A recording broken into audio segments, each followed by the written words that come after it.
بچوں کو عبارت کے عنوان تک لے جانے کے لیے اور ان کی کتابیں کھلوانے سے پہلے آپ ایک موضوع تمہید اٹھائیں گے، عبارت کے عنوان کا اعلان کریں گے اور پھر کتابیں کھلوائیں گے۔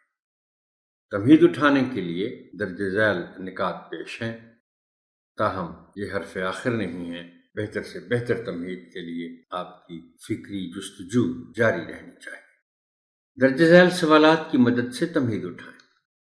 پہلا سوال ہے، آپ کے گھروں میں مرمت وغیرہ کے کام کرنے کے لیے کس قسم کے لوگ آتے رہتے ہیں؟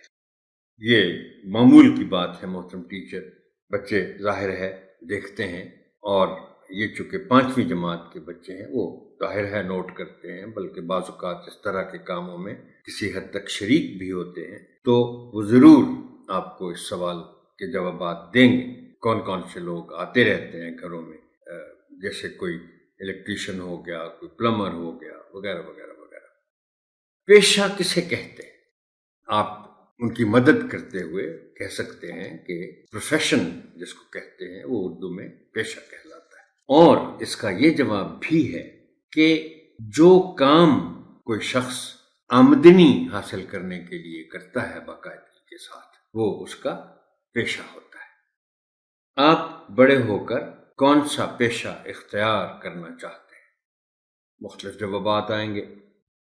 دنیا میں سب سے زیادہ معزز پیشہ کسے سمجھا جاتا ہے؟ ملے جلے جواب آئیں گے، کوئی ڈاکٹر کہے گا، کوئی کچھ کہے گا، مگر دنیا میں آپ ان کو بتائیں گے کہ دنیا میں سب سے زیادہ معزز پیشہ تدریس کے پیشے کو سمجھا جاتا ہے، ٹیچنگ پروفیشن جس کو کہتے ہیں۔ پھر آپ پوچھیں گے کہ آپ کے رشتہ دار اور جاننے والے کن پیشوں سے منسلک ہیں، اور آخری سوال ہے کہ آپ کا واسطہ زیادہ تر کن پیشہ وروں سے پڑتا ہے۔ اس کا جواب بچے ضرور دے پائیں گے، مگر وہ مختلف پیشوں کا نام لیں گے۔